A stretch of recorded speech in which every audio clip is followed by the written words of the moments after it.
Yeah. Hello. Figured while I have time, I just do this one more time this week. Let me just get this.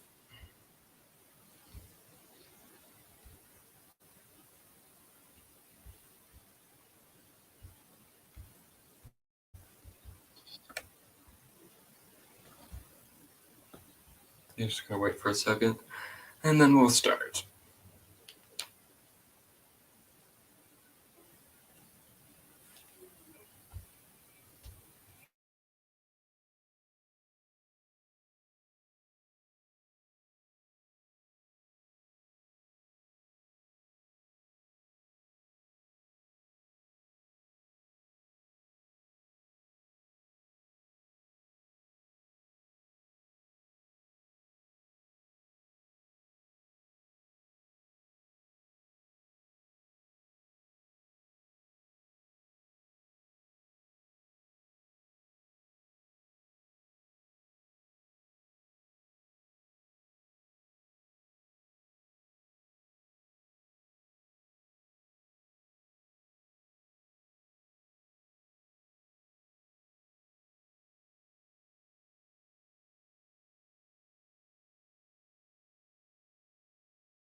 Okay. I'll just get started, and I will add some guests if they come here. Let's start. Cyborg Koro-chan Malaysian English dub. Yeah, Cyborg Koro-chan has been talked about already in the early tiers, but now we're talking about a lost dub. In 2004, an English dub began to air in parts of Southeast Asia on Animax Asia, making one of the first shows to debut on the then new network. But unfortunately, the dubs from that are incredibly rare due to them not being released because of licensing issues. Episodes 15 to 65 are completely lost. And most episodes are only found in the first 14, with only episodes 3, 4, 5, 6, 7, 8, 9, 10, 11, and 12 being found, while most of episode 1 is lost, and those 3 are lost entirely. Because of the obscurity, it's unlikely much more will surface anytime soon. Deadly Sport.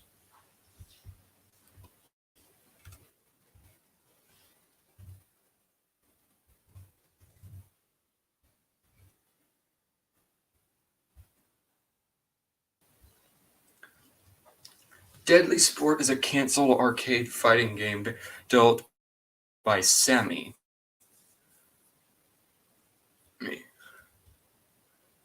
Scheduled for release for Japanese arcades in 1993, with an American release in November of the following year.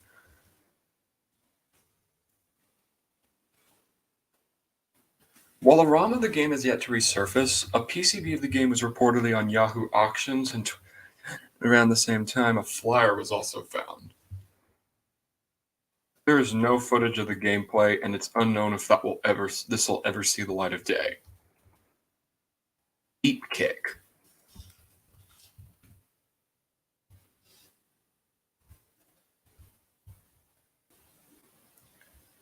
Deep Kick is an unreleased documentary about the rock group the Red Hot Chili Peppers. It chronicled recording sessions of their Styx studio album One Hot Minute and its supporting tour, and had something similar with the documentary Funky Monks, which was released in 1991, which was filmed during the recording of their previous album Blood, Sugar, Sex, Magic.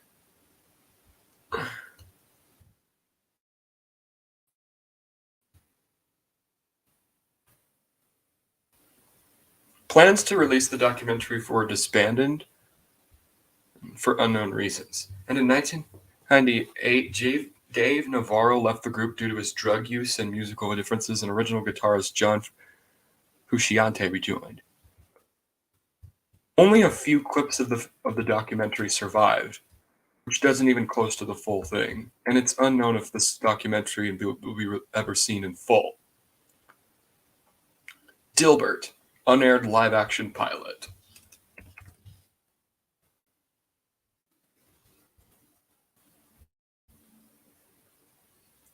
Dilbert was a live-action pilot from 1997 based on the newspaper comic strip of the same name.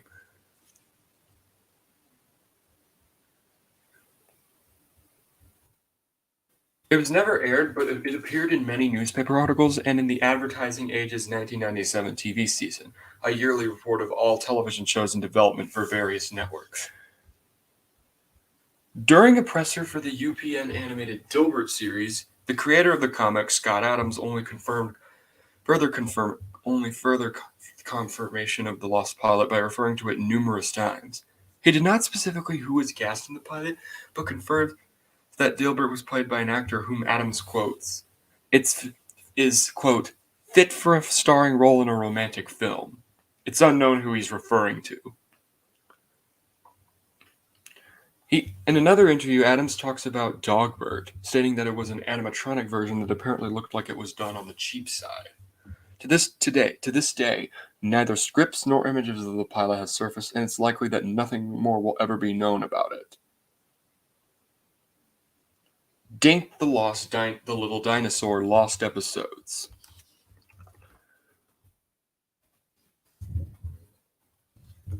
Not to be confused with Denver the Last Dinosaur. Dink the Little Dinosaur was an animated series that aired from 1989 one and longer in syndication in various. Which was a co-production between Ruby Spears and Hanna-Barbera and centered around Dink the Brontosaurus and his friends exploring their prehistoric landscape and imparting moral life lessons. The episodes also had a final segment called Factosaurus, which would tell dinosaur trivia to the audience. The show ran for 2 seasons with a total of 21 episodes, 42 segments each episode. It's arguably the rode on the wave of Dinomania current at the time, following the success of Don Bluth's The Land Before Time.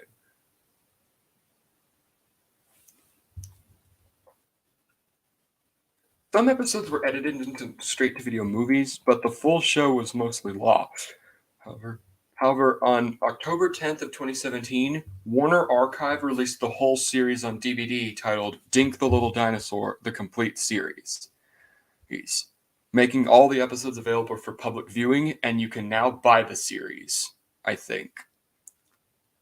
Dinosaur Planet. Oh. Hello.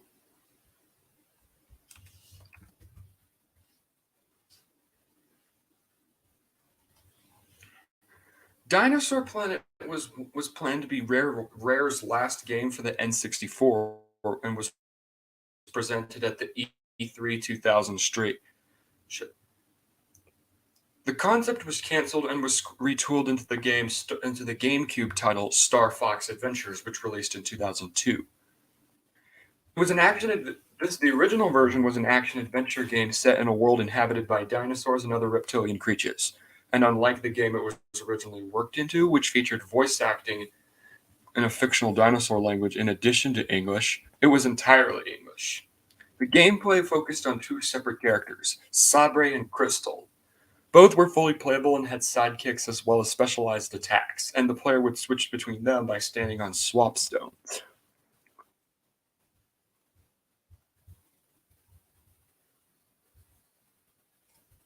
If the name Crystal sounds familiar, that's because I believe this character was eventually worked into the Star Fox franchise. The game Aram was not available online for a while following the cancellation. However, on February 20th, 2021, game preservation group Forest of Evolution announced that a build of Dinosaur Planet was released to the public. The leak was possible thanks to the purchase of a CD-ROM with a game in it from a Swedish video game collector. The build is dated September 1st, 2000, meaning that it's a late version of the game shortly after it's revamped into Star Fox Adventures. Disney's Coyote Tales.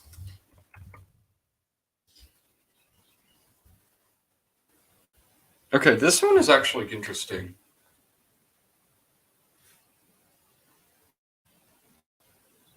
Oh, hold on.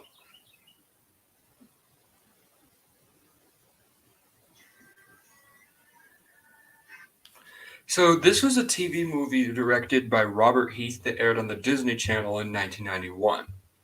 It was an extended remake of the 1961 episode of the an episode of the anthology series Walt Disney's Wonderful World of Color titled The Coyote's Lament. It was made with recut and redubbed footage of the original episode, but instead of being voiced by Walt Disney, the Coyotes were now voiced by Jim Cummings, known for voicing many other Disney characters among other roles. Also, Pluto made an appearance in this movie, so that's pretty cool. And while the original Coyotes Lament is available on various sites, Coyotes Tales didn't resurface for a long time and hasn't re-aired on the Disney Channel since 1996.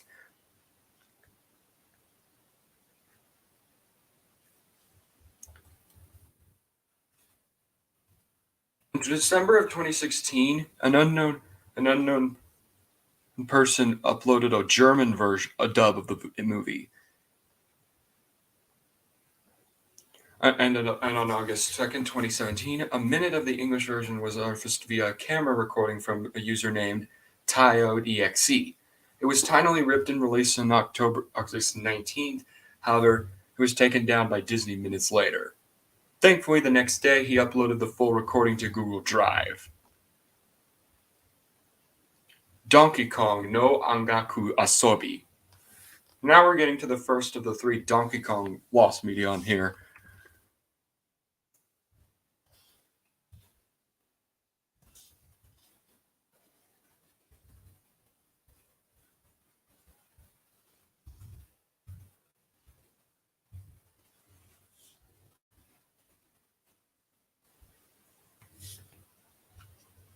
Also known as Donkey Kong's Fun with Music, this was a canceled game Famicom educational video game from 1983 starring the cast of the original Donkey Kong series with newcomer Donkey Kong Jr. meant to teach players music. It was originally going to be released for the Famicom in December of that year for the price of 3,800 yen, but it canceled the game for unknown reasons and only educational titles instead. Donkey Kong Jr., Math, and Popeye no Aigo Sobi. It only had been announced in 1983 in his gaming magazine. But one could assume because of the year. 1983 was the year of the video game crash in the video game industry. So it's possible that this might have been a play in it, but who knows? No prototypes have surfaced aside from some screenshots. Four of them, at least. But a Japanese Twitter user named Dento Daramachi found a fifth screenshot on May 19th of 2010. As of now, that's all that's surfaced. Donkey Kong Racing.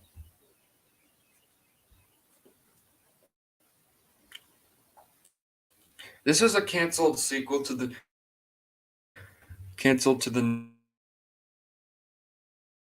end sometime in 2002.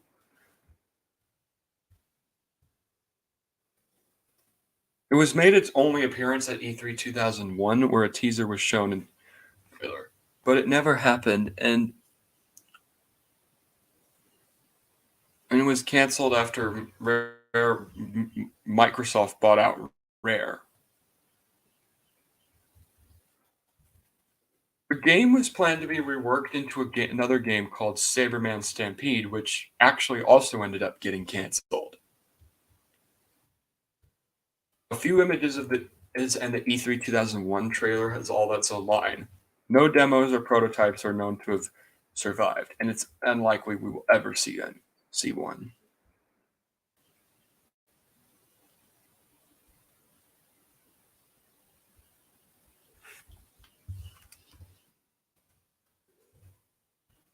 One second.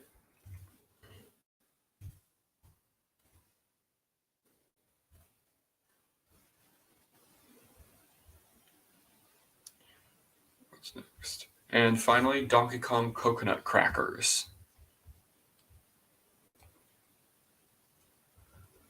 I think this is probably the one of the more less talked about ones. In the early 2000s, Rare was developing several games for the Game Boy Advance and GameCube, as I already said, and many and this game was one of them.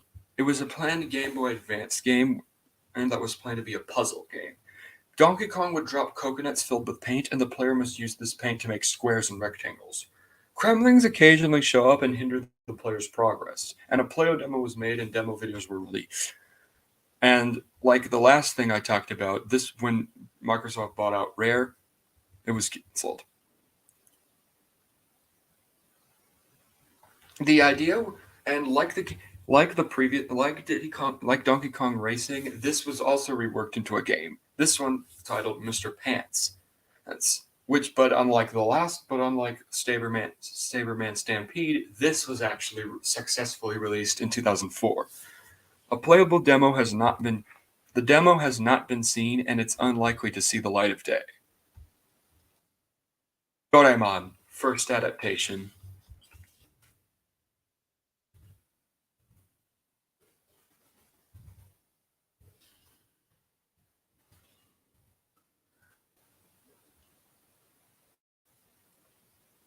When people think of Doraemon, they use first adaptation. They would most likely think of the 1979 anime, but actually there was one dating back to 6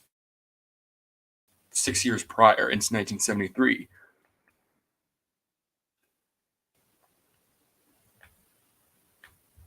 by by a company called Nippon Telemovie Productions and aired on Nippon TV Network. Broadcast from April 1st, 1973 until September 30th of the same year for 26 episodes. 2 segments each episode. The show was canceled because the company that produced the show was facing bankruptcy, and most of the contents are believed to have been destroyed, I think.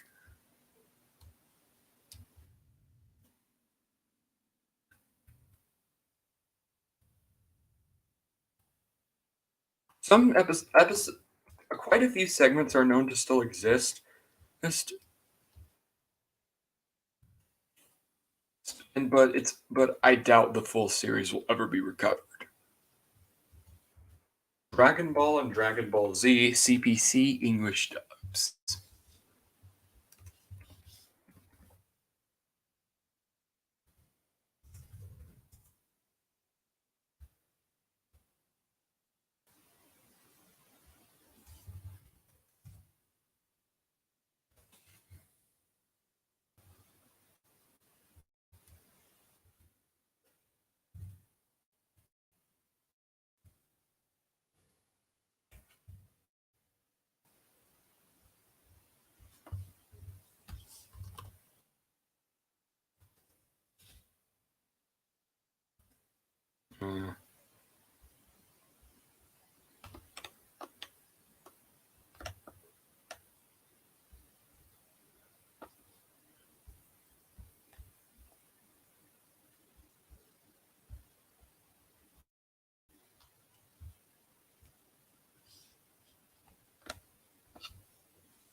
Uh, this one is actually kind of hard for me to look up, so give me 1 second.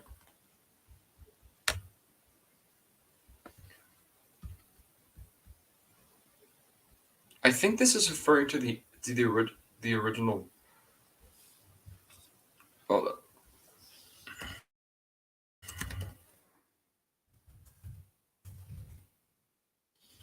Can't be sure yet.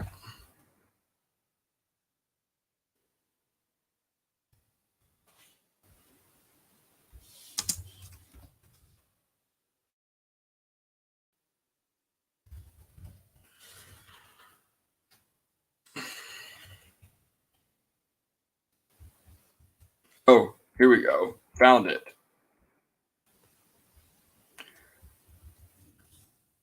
This is referring to English dubs by the company Creative Productions Corporation. That happened from the mid to late 80s to 1998. How much can we actually how much can we actually see of it? Well, not a lot.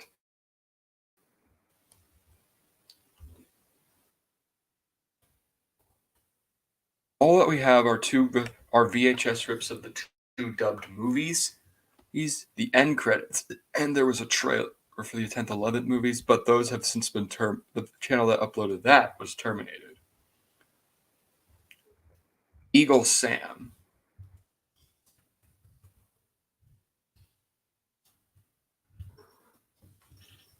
Eagle Sam was an anime based on Sam the Olympic Eagle who was the Los Angeles 1984 Summer Olympics mascot that ran exclusively in Japan for 51 episodes from 1983 to 1984.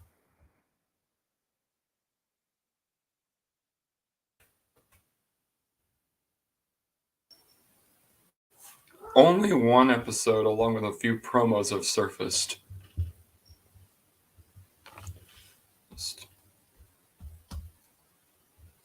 Now, the show centers about Sam, who's a private investigator who is mysteriously transformed into the Eagle. We know him as. With the help of his comically busty assistant, Kanari Karina, Sam has to fight the bad guys and chase down his nemesis, a cockroach riding a skateboard. Sam's hat contains almost everything he needs, and when the going gets tough, he takes out the magical Olympic rings to help save the day. Yeah, kind of weird. El Apostol.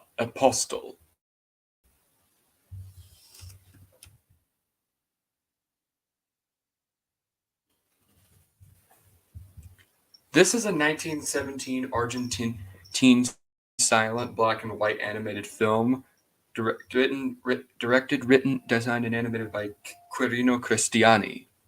It's considered to be the first ever animated feature film, being 70 minutes long, but all known copies were destroyed in a fire almost a century ago in 1926. It was one of those political satire films. No stills, posters of the film remain, apart from a flyer advertisement from the film, a few character signs by Taborda, and a photograph of the Buenos Aires model. And Cristiani would later go on to make another feature about political satire, which is also lost. Election cycle.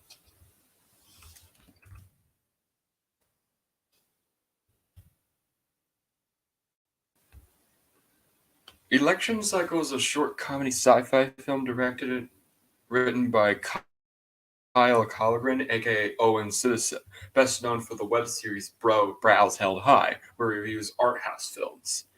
He was formerly featured on the reviewer comedian website Channel Awesome, who he left in early 2015, alongside with Alison Preckler, Felon Porches, Andrew Dickman, and Lindsay Ellis.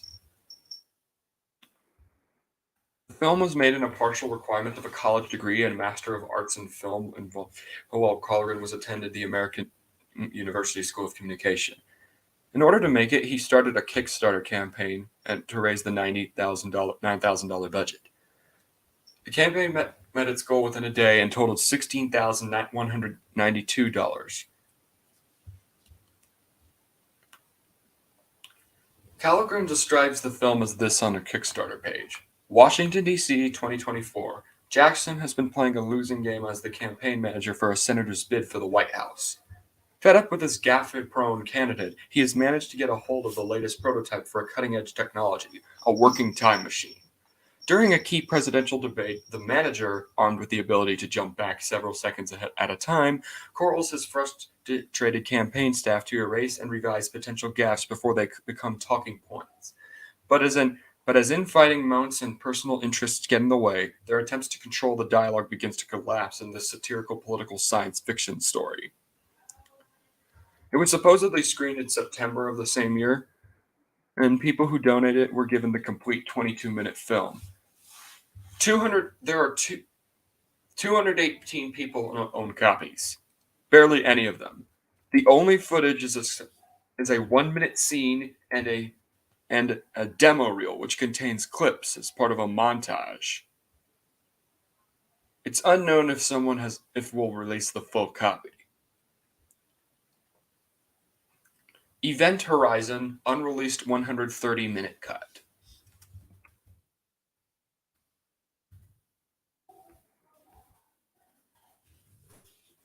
Event Horizon was a 1997 sci-fi horror film directed by Paul W.S. Anderson, and initially film the film ran for at least 130 minutes, which is about 2 hours and 10 minutes. It contained far more graphic violence and gore than the released version, and when Anderson screened the film for Paramount, they were disturbed by how gruesome it is. Anderson felt that they had not been given enough time in post-production to completely refine the cut, and they edited the film by 30 minutes. There are a few more. Portions of the deleted scenes were concluded in the 2006 DVD release, but most of them have been found.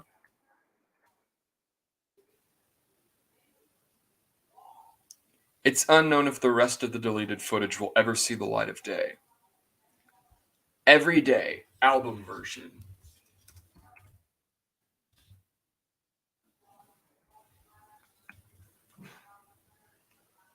This is a song that was featured in the 2003 direct-to-video film Caillou's Holiday Movie, which is about the title character learning about the holidays.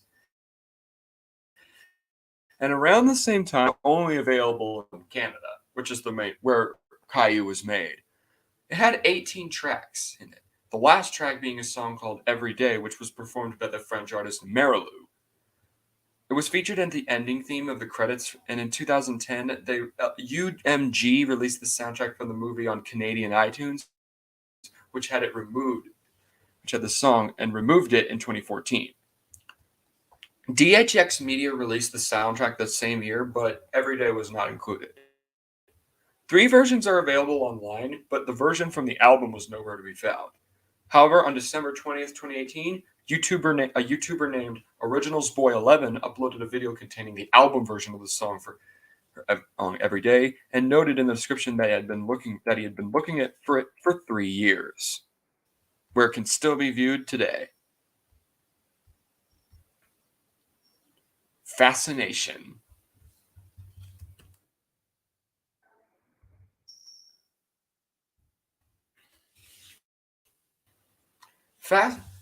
This was an unreleased Nintendo adult arcade game from 1974. It was a light gun shooter and it was meant for the Wild Gunman, which is an arcade system that used 16mm film rather than video. The player it's a it was a it uses a shooter using a light gun, but the film was significantly different. Instead of shooting cowboys, the player shot a Swedish woman in an evening dress who danced around the. When she struck a pose, the player shoots. Instead of killing her, parts clothes came off, and yeah, that's how it worked. It was never released to the public, and likely due to the company wanting to keep a family-friendly image. They rarely mention it nowadays. However, Gunpei Yokoi, famed designer at Nintendo, specified that they didn't release it because its mechanism was too, quote, complicated and fragile. It should also not be confused with the 1991 point-and-click adventure game of the same name, which is also erotic-themed and developed by a studio that would then put on a family-friendly image, Cocktail Studios. To this day, no cabinets of this game are known to have survived. Felix the Cat animated shorts, and lost episodes from the 1959 series. All right, I'm going to go through these both together since they're part of the same franchise.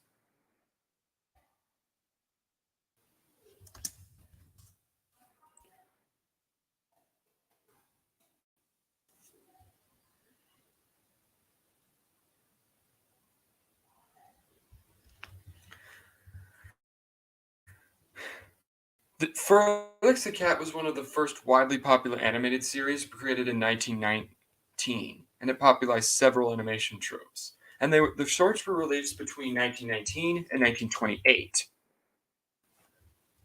which has led to a good and given that it's most of them have become missing.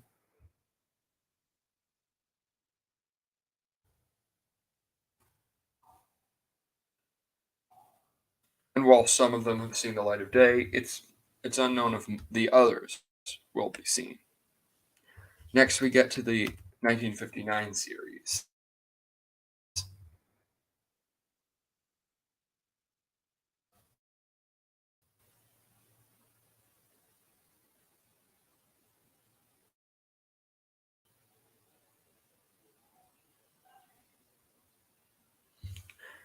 A made-for-television series cartoon by Translux after Otto Mesmer, the then president and owner, retired from making comic strips and was proposed by his assistant John Oriolo to make a character into a TV series.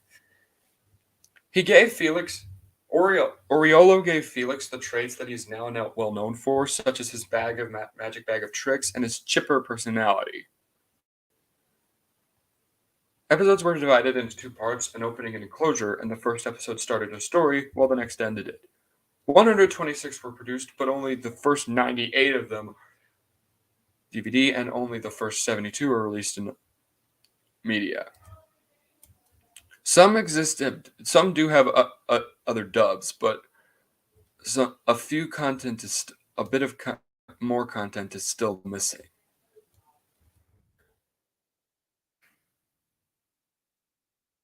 There's a possibility that the prints of the missing episodes are still existent, and Paramount does not itself, but it's unknown if that's the case. Fist of the North Star, original uncensored version.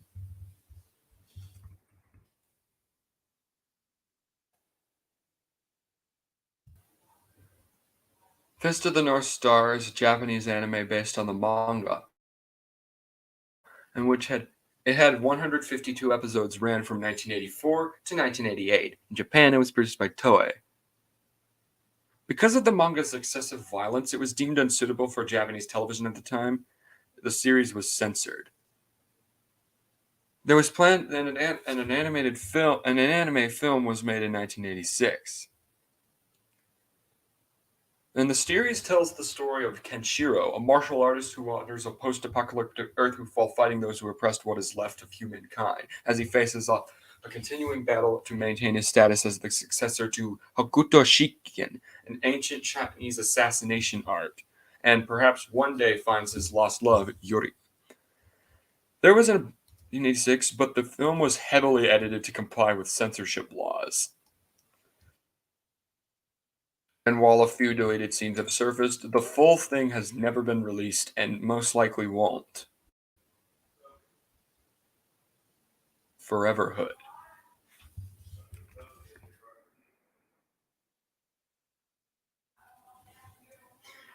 For Foreverhood was a story-driven surreal first-person shooter developed with the ID Tech 1 engine, which previously fueled games such as Doom and Heretic, along with other indie games such as like Harmony. It was about trying to survive on a dying planet and whether you would destroy the evil or join it. The game had two demos released, 1.0 and 1.1. However, they appear to be PWADs, normally additional files for extant games, that barely work unless ran in their specialty forms versions of the GZ Doom engine included. The game's final 2.0 engine edition was put on hold and later canceled due to the constraints and the want to do other projects. To this day, all that exists is demo footage and the title screen. G.I. Joe the movie, Lost Scene.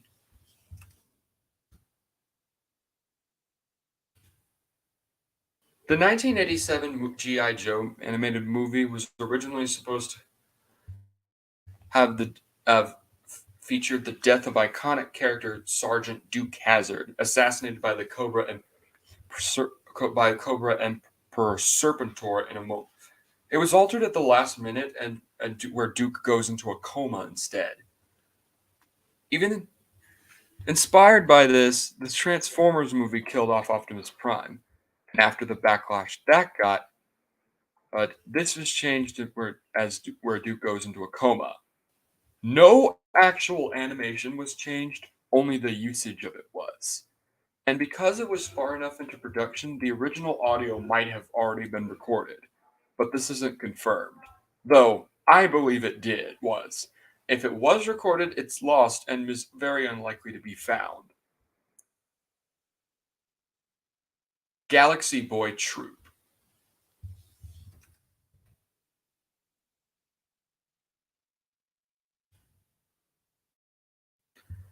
This is a Japanese TV series, puppet TV series created by famed cartoonist and animator Osamu Tezuka, and was a combination of animated scenes and puppet characters using the Super Mario Nation method popularized by Thunderbirds.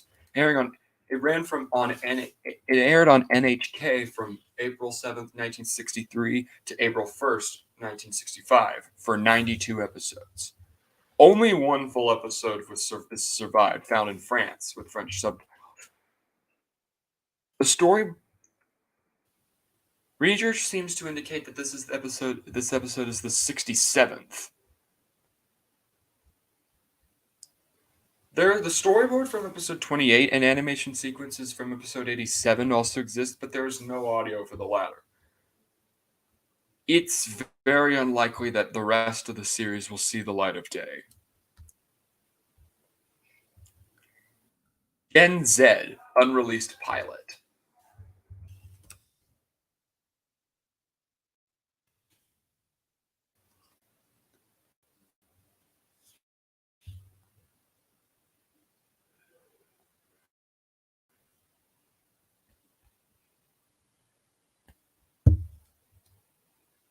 Gen Z is an unreleased comedy animated series created by Hayden Black that features transgender actor Julie Ray Goldstein portraying the main character.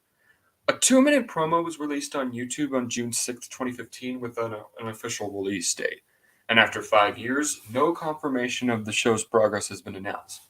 In spite of this, an official Twitter, Facebook, and website have continued to remain active until they were all deleted sometime in 2019.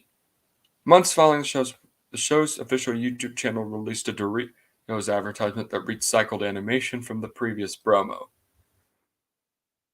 The show has been the subject of controversy for its poor representation in the promo and branding itself as, quote, the first animated comedy to feature a transgender actor in the lead role.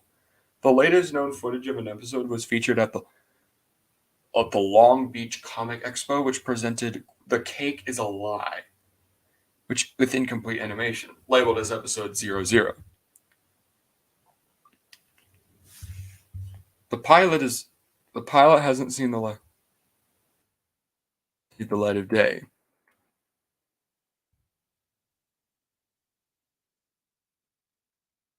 It's unlikely the full pilot will see the light of day, and it's unknown when or if the show will be released. Probably not, though. Ghostbusters 2 deleted scenes.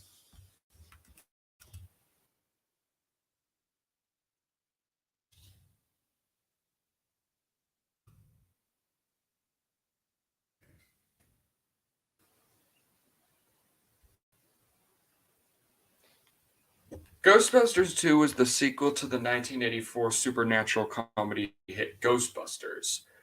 And before the release of it, director Ivan Reitman exercised several scenes for the running time.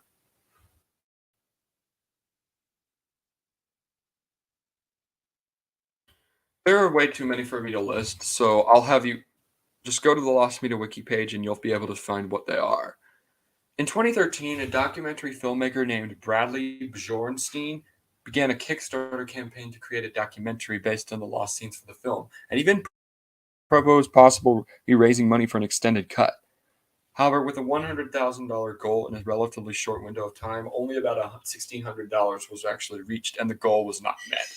However, last year, the scene of Louis convincing his cousin Sherman to get the Ghostbusters out of the sanitarium, as well as the scene of Louis attempting to capture Slimer have been released due to being added to the Ghostbusters Ultimate Collection that came out following the release of the latest Ghostbusters movie, Afterlife. As of now, that's all that we have, and it's unknown. But thanks to this release, it's possible that the other deleted scenes could see the light of day sometime soon. Going bananas.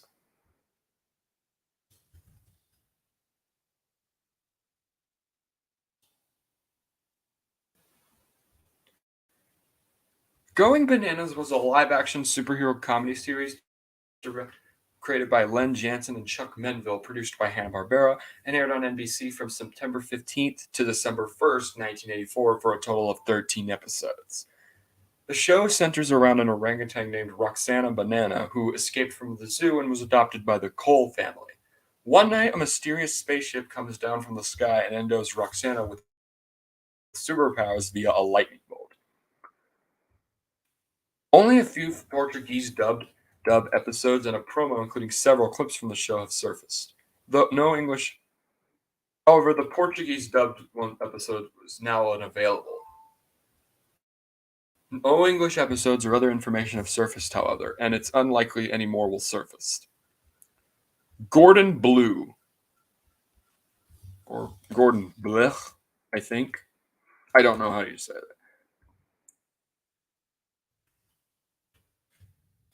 These were a series of early 2000s animated Nicktoon shorts, which aired from 2004 to 2005 in the US.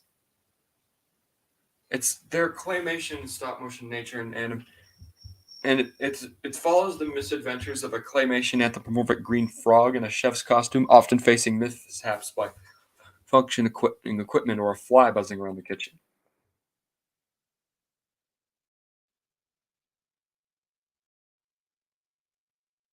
It's as of April 17th of 2017, it's believed that all episodes of the show have been found. There are only 3 of these as far as we know of. Lobster, Worms, and Gingerbread Men. As far as Gravity Falls Comic Con 2012 promo and Gravity Falls pitch pilot. Gonna include these two both like I did with the Felix the Cat one.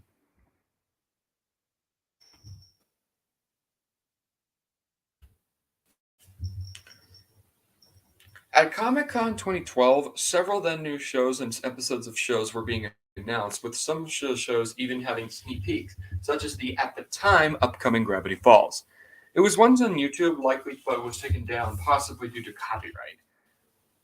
The promo featured clips from the first group of episodes up to Irrational Treasure, as well as a slightly different version of Dipper's Cold Open.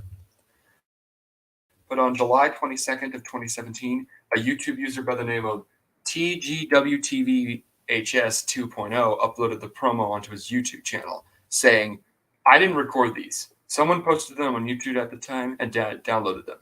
Originals are long gone by now." Next is the pitch pilot.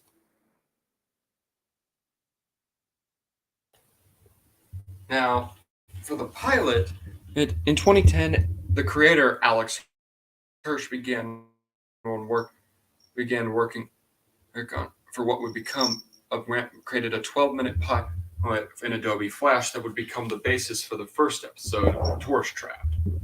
When Reddit IMA conducted by Alex Hirsch, when he was asked if the unaired pilot would ever be released, would be like, that would be like showing you awkward photos from my high school prom, which, if you can't tell, is another word of saying no. So this would be like something that never gets found, right? Well, no, thankfully. On July 25th of 2016, Alex revealed that if the puzzle was a part of the unofficial cipher hunt was completed, that he would release the pilot. It was about a week later, and on August 3rd, it was released on the Mysterious of Gravity Falls' website under the name of Return Backwards and the password of To the Past Again 3. It was uploaded on It was also uploaded to YouTube with little to no difficulty or conflict, all private. However, and in June 2022, more footage of the pilot was discovered on an animation reel from 2011 that was uploaded onto YouTube in 2016 by animator Alfredo Casano. Gremlins Atari arcade movie tie-in game.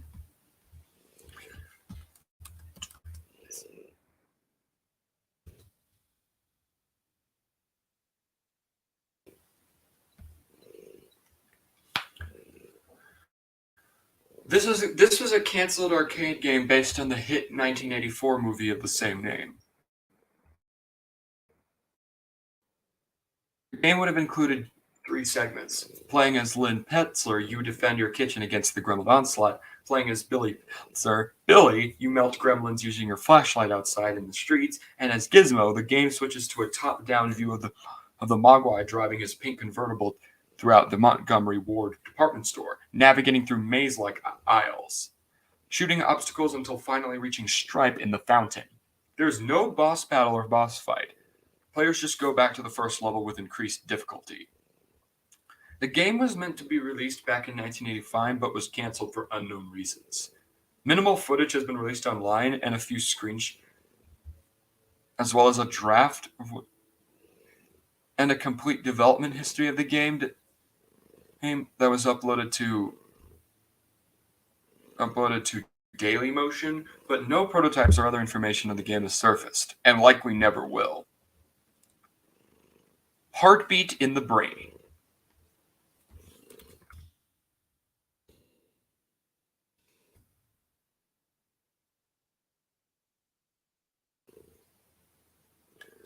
This is a 1970 documentary filmed about Amanda Fielding's self-trepanation operation.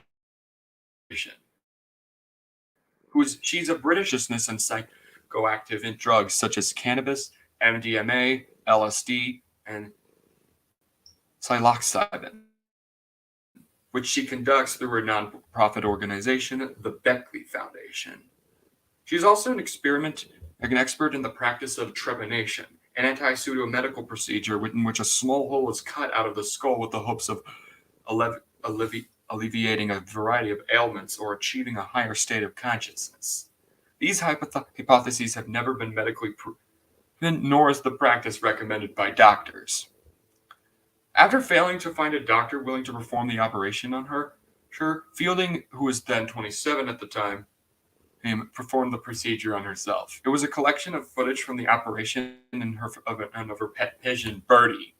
Its first known public screening was in 1978 at the Sudan Galley in New York, in which at least one audience member fainted. The film was thought by many to be completely lost due to its few screenings. However, it was screened in April 2011 at the Institute of Contemporary Arts in London. It's never surfaced online, although several snippets can be seen in Eli Cabillo's 1998 documentary about the subject, A Hole in the Head. And in 2021, new clips of the film surfaced in season 3, episode 6 of the show Hamilton's Pharmacopoeia. Here Comes Mumphy.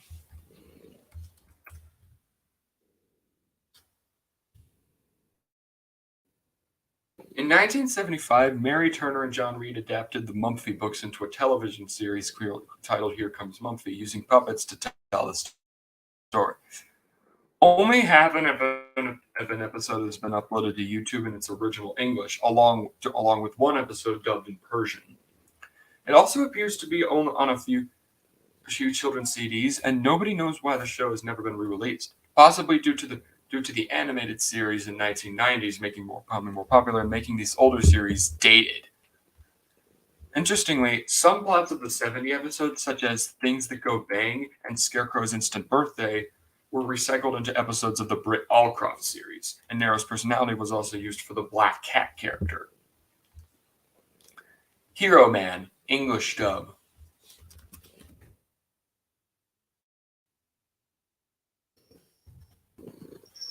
Hero Man is an anime series that ran for 26 episodes between April and September 2010 on TV Tokyo. It's about an American boy named Joey who accidentally becomes Earth's only defense from an alien invasion, and is based on a comic book. And it was produced by comic book legend Stan Lee, Japanese illustrator Tamanota, and animation studio Bones. Stan Panaski, who officially translated the series for Crunchyroll, claims that prior to the Japanese broadcast, animation giant Disney signed to broadcast the show internationally, but that they pulled out last minute. An English language pilot was produced by Wow Max Media for this attempt in LA, and it was screened at the Anime Expo 2010 but has never been seen since.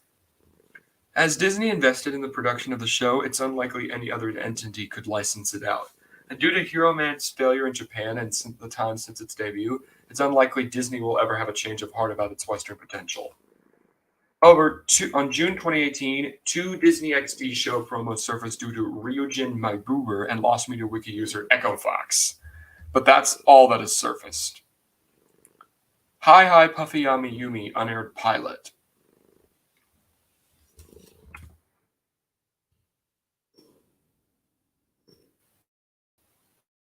Hi Hi Puffy Yami Yumi was a series that ran on Cartoon Network from 2004 to 2006 and about the adventures of two rock stars based on the band Ami Yumi, who have misadventures around the world. After Sam Register, the creator, pitched the idea of the show to do their own cartoon series, the animation studio Renegade Animation created a test pilot. It was sent to them and accepted it, and was reworked and later premiered in November of 2004.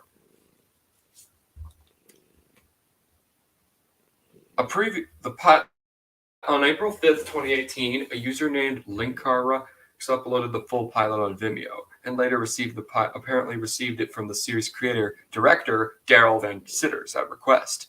Unfortunately, he deleted his Vimeo account, but it can still be viewed through archive.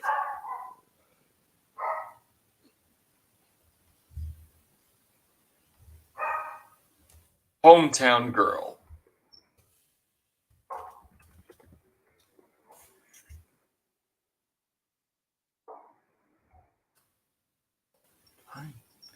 This was a 1948 film, and which was the first to star exploitation actor Timothy Farrell of Ed Wood fame. He played the role of Dr. Wright, a role he would later take on again for the partially surviving Test Tube Babies, which was released a few years later. It also starred Pat Carroll, known for her role as Ursula in The Little Mermaid. The film details an unplanned pregnancy that ruins the reputation of a young girl in a small town and is considered to be a typical George Weiss film.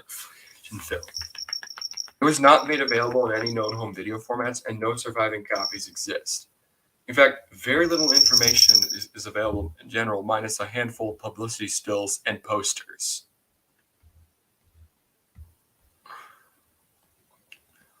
Honest Al's A-OK used car and trailer rental tigers.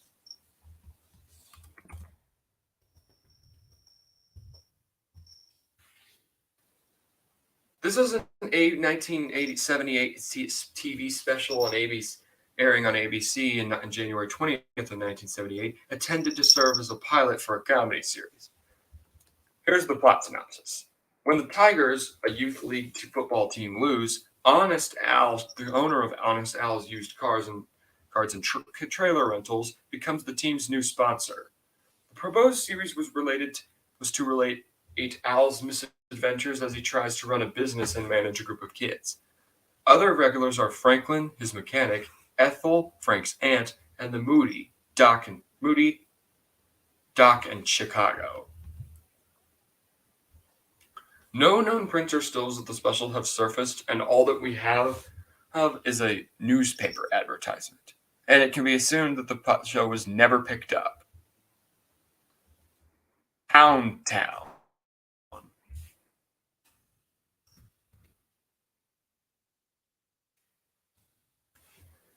Hound Town was a 1989 animated pilot created for NBC by Prudence Fraser with the intention of catering to a primetime audience, but was rejected. It was directed by Ralph Bakshi at his Bakshi Animation Studio, where he worked with animators from Mighty Mouse: The New Adventures, such as Rich Moore, Andrew Stanton, and Jeff Pigeon. He claims this to be one of his least favorite works and has allegedly only aired once. It was available on YouTube at some point, but the channel was suspended before anyone could make a backup of it. This left only a few screenshots until January 17th of 2010, when a copy on MyScreen was uploaded by user Rat. The version, however, is in poor quality, and the first few minutes, including the entire intro, are missing. And on June 2017, a clearer copy of was uploaded by YouTube user B.A. Spish, including the first part of the pilot, though still missing a minute of the beginning and the entire intro. Hopefully, this has sparked more interest into the search, and the full thing will be completely found one day. I-10, the Ben 10 user-generated experience.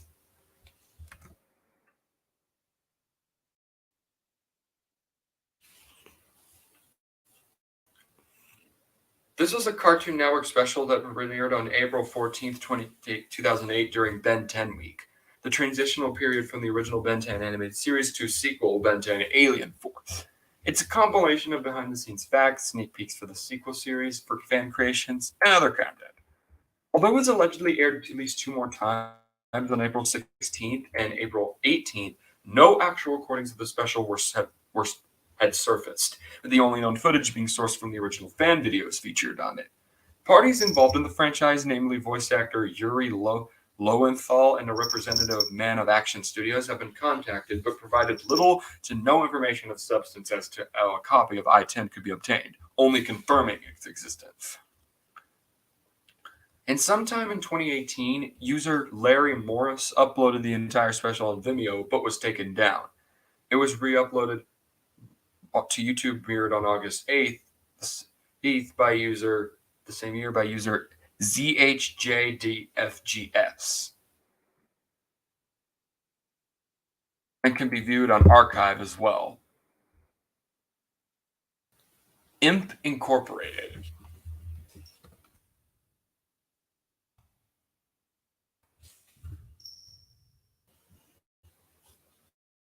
This was an unsold pilot that aired on Cartoon Network's Big Pick weekend in 2001. Here's the plot synopsis. Traveling in an orbiting meteor, three imps are up for review and are offered the opportunity to help a poor farm couple by granting them their wish for desperately needing rain to help their crop. They manage to deliver rain, but their hopes for promotion come crashing down when their meteor crashes the couple's crop.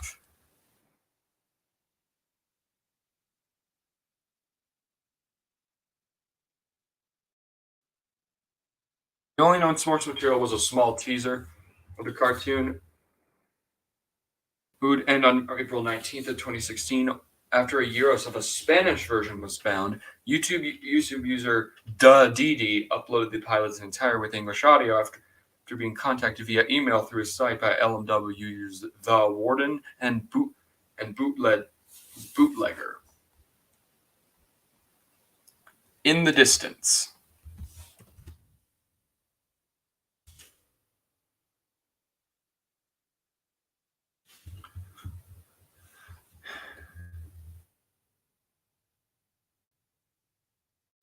This refers to an unreleased single by Japanese model and actress Yasuko Endo, who was a Japanese model actress who was set to debut as a singer under contract with the Pony Canyon record label.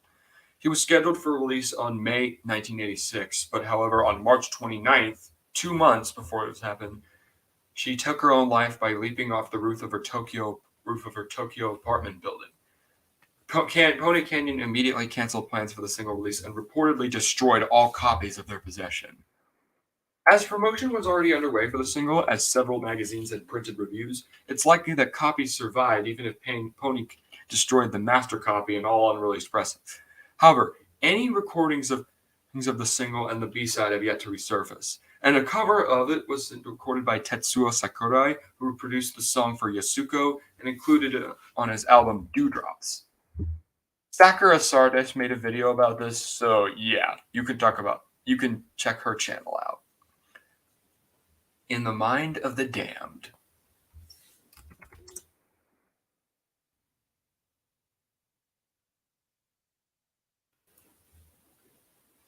This is the second film of the John Lisak production group in 2013. It was shrouded in security since its release in early 2013.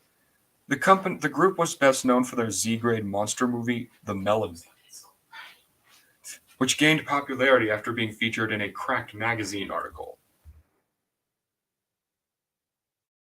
The follow-up film, In the Mind of the Damned, was far less campy. It focused on the psychological aspects of a young man having a mental breakdown following an acid trip and was shot on sequence-related dream sequences interspersed. It starred most of the cast from the Melonheads and was primarily shot in and around Eastern Michigan University's now demolished historic East Campus, likely months before its destruction. According to the film's director, Dake Lisak, the film was pulled from general release on account of the actor's dislike for the film's plot, particularly in its drug use and murder themes. It appeared briefly on a public domain website before being pulled due to legal disputes. It's likely in the possession of the director, but it wasn't available to the public. However, on Christmas Eve 2018, an anonymous user received a full copy of the movie from Dake Lisak and uploaded it to Google Drive. It's a Wonderful Life, Lost Ending.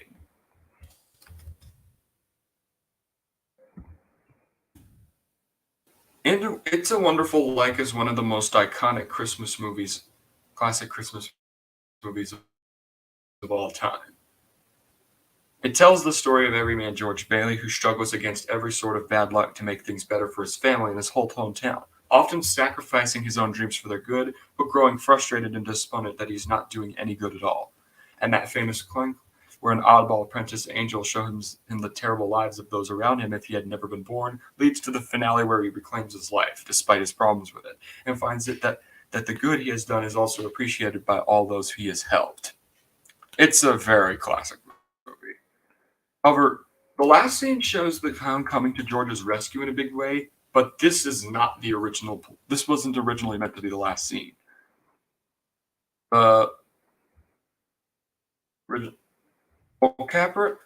the director Frank Capra typically did not keep unused or discarded footage or such. It remains possible that this ending exists somewhere, although even its complete form, it may be merely as a very brief, not fully realized.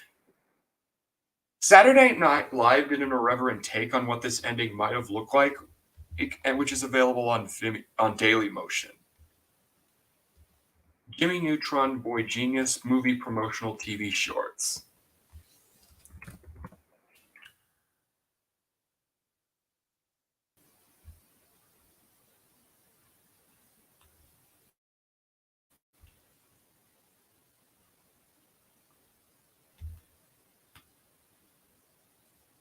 When the Jimmy Neutron Boy Genius movie was released in 2001, Nickelodeon interrupted some of their shows with humorous shorts to promote the movie and later the TV series. One such gag supposedly had the audio track on a Rugrats episode changed. Another one gave the SpongeBob cast hair in the style of Jimmy's, and another that is confirmed to exist had a SpongeBob episode being made with puppets. The Lost Media Wiki has and here's some notable ones. Jimmy stretching the Nick Turkey logo during an episode of As Told by Ginger. Jimmy's messing with the visuals and reverses the audio for an episode of Hey Arnold.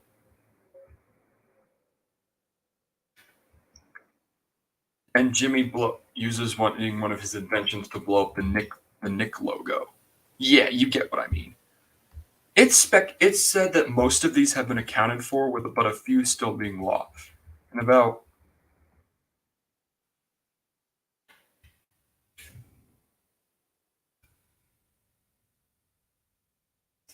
And 6 of these aren't even confirmed to exist.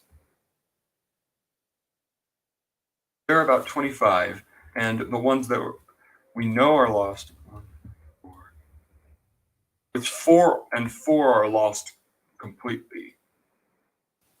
So in total, there are 15 found of the 25 bumpers found, and 10 being lost be either lost or not confirmed to exist.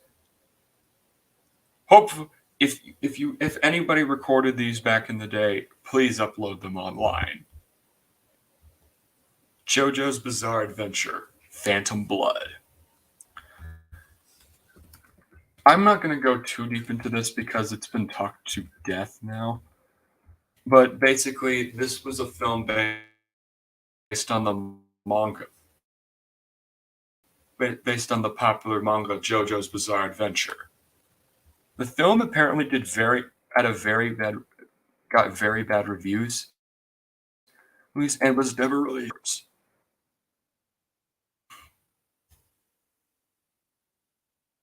Only a few clips of the movie can be seen today, as along with various pieces of concept art.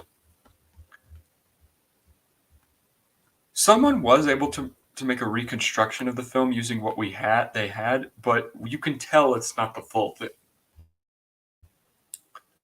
It's unknown if the full film will ever see the light of day.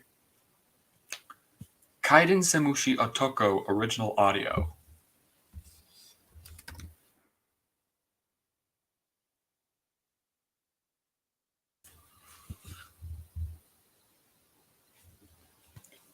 Also known as the English titles The Ghost of the Hunchback and House of Terrors, this is a 1965 Japanese horror film produced and released by Toei. The plot concerns a woman named Yoshi Munakata who learns of her mentally ill husband's death that the man led a double life in a remote and luxurious villa, tended to be by a hunchbacked caretaker who is not what he seemed to be. In 1966, after the film was released in its native Japan, they picked up the film. It was picked up for distribution by Filmar, an Italian company. It changed the title to Il Pozo di Satana, or Satan's Pit, and was produced a relatively faithful Italian language dub, changing some of its principal characters' names. It was written by Franco Del and also adds new titles to the film, giving the cast a primary crew English pseudonyms. The Filmar version been released as a rare VHS before the DVD of the Filmar version saw release in October 2013. The original Japanese version with Japanese language and titles had since fallen to obscurity and was very hard to find until my birthday this year on January 10th, when the original Japanese version finally saw home media released by Toei themselves. So, yeah. It's kind of cool to have lost media found on your birthday. Anyway, Kappa Mikey, original MTV pitch pilot.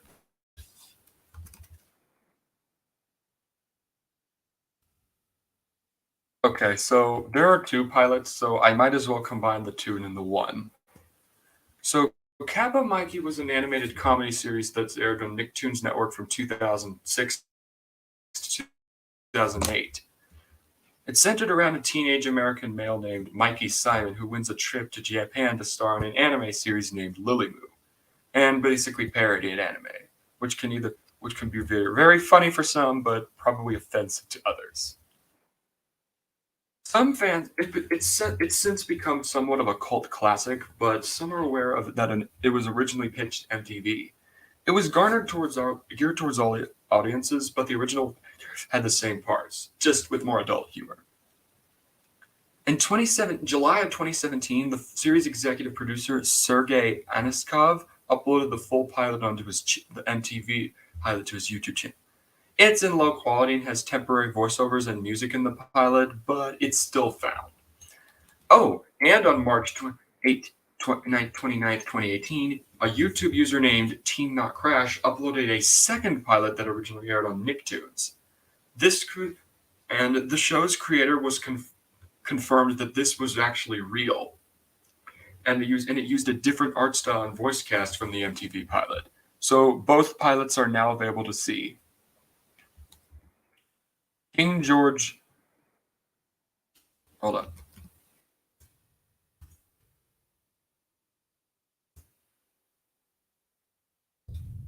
King George VI Wembley speech recording.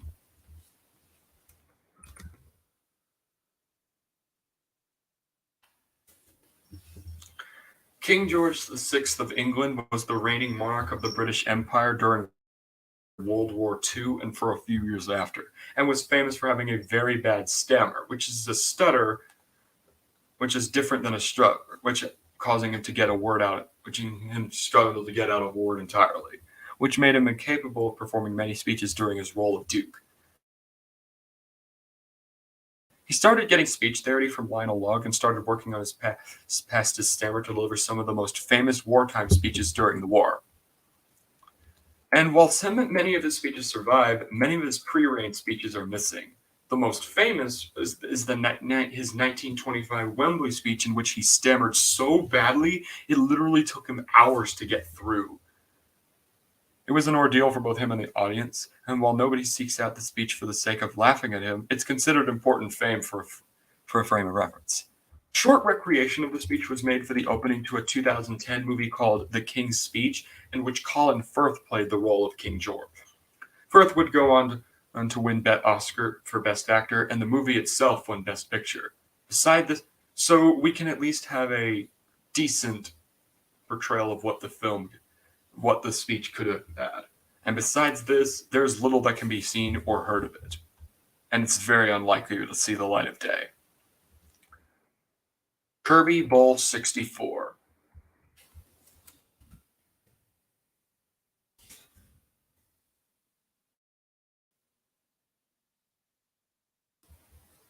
This is an unreleased prototype of what would eventually become the N64 game Kirby Air Ride, which itself too was canceled until it eventually resurfaced onto the GameCube. The only thing we really have are some screenshots and some footage. No playable version has ever surfaced, and little of its gameplay is available other than the 2 videos I talked about. Okay, I'm going to butcher this. Kiaoru Yu Weiji Dawn. I hate myself for saying that.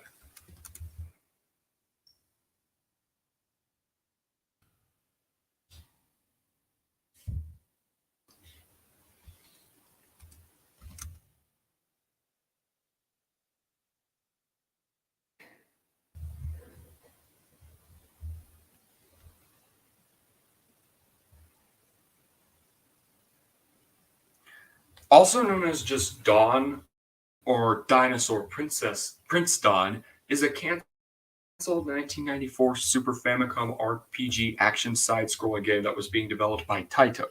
It would have started Triceratops named Dawn, who must solve various problems that plague his home and people living in it. Before getting its name, Taito ran a contest in Japan to name the character and game, and it was meant to be released in Japan and possibly the US later, but it was canceled for unknown reasons.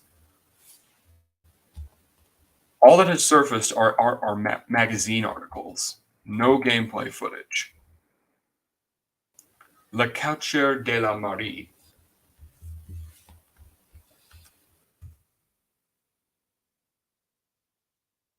Oh boy. This is a silent film supposedly shot in 1896 and believed to be the first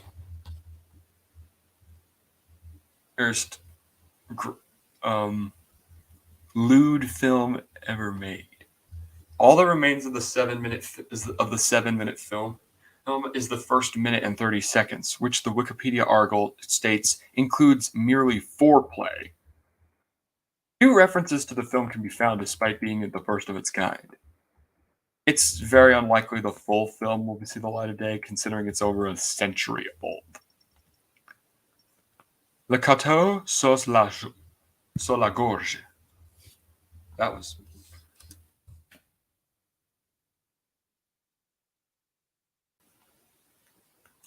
This is a 1955 French crime film directed by Jacques Séverac, telling the story of Dr. Mark Houghton, whose son is kidnapped by unknown demanded by the commander. Kidnappers, the son fails to return home. It's mostly known outside of France, unknown outside France, and most information is on French film websites. And on April 29th, 2021, the YouTube channel It'll Nordine Mon Cinema uploaded the film, and it's been since made available in archive. Leo and Me.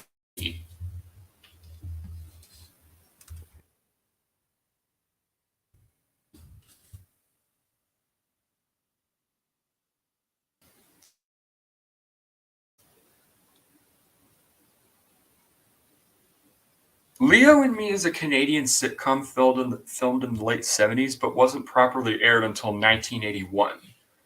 The series is notable for being the first acting job given by actor Michael J. Fox, who would later go on to be in Back to the Future. It also stars Brent Carver as Leo Romano, a former Italian adventurer, and Fox as Jamie Romano, his orphaned nephew. It also infamously had 4 people involved with the show, including Fox and director Don Williams, being diagnosed with Parkinson's disease. The series is very hard to find, with no episodes available online to watch, nor any home media releases. The series aired on Canadian Broadcasting Company, the CBC, in the early 80s, with 2 seasons, with 12 supposed episodes. The only footage of the show is available in the form of a few small clips, but CBC could possibly have the vault. Les Minicums. Sorry if I mispronounced that again.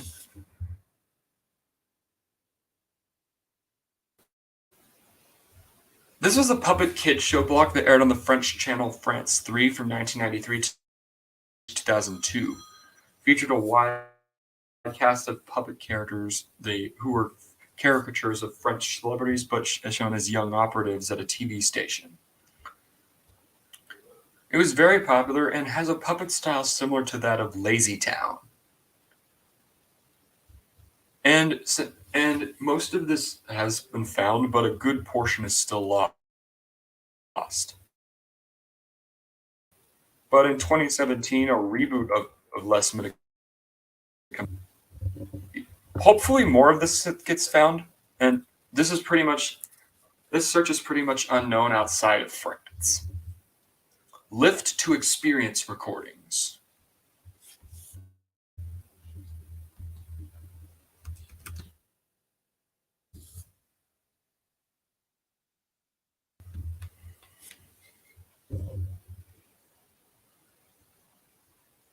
Lift to Experience was a post-rock / shoegazing band from Texas. The music was recorded various times throughout the late 90s to early 2000s, and their sole album, The Texas Jerusalem Crossroads, got critical acclaim and respect, and was quite ambitious as it was a double album whose apocalyptic and religious themes proved a bit much for most record companies to bother with. Unfortunately, the band broke up shortly after the album was released, possibly due to conflict. There were some sessions made by John Peel, and only a few of them can be seen. Those being Call Out to Jesus in the Middle of the Night / White Nights, and 7 Minutes from one of the harder to find ones. Little Hippo, English dub.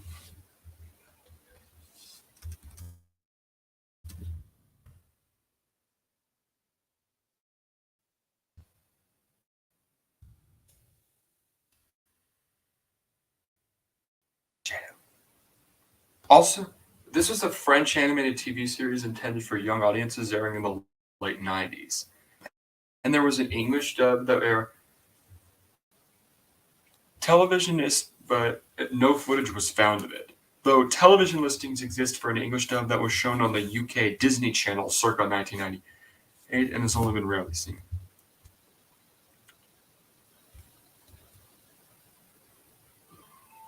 In 2022, 2 French DVDs containing the English dub were ripped and uploaded to the Internet Archive, rendering 30 episodes found. And that's all. Okay. That'll be all we got for today. Thank you for watching, and yeah, see you guys next week, maybe. Bye.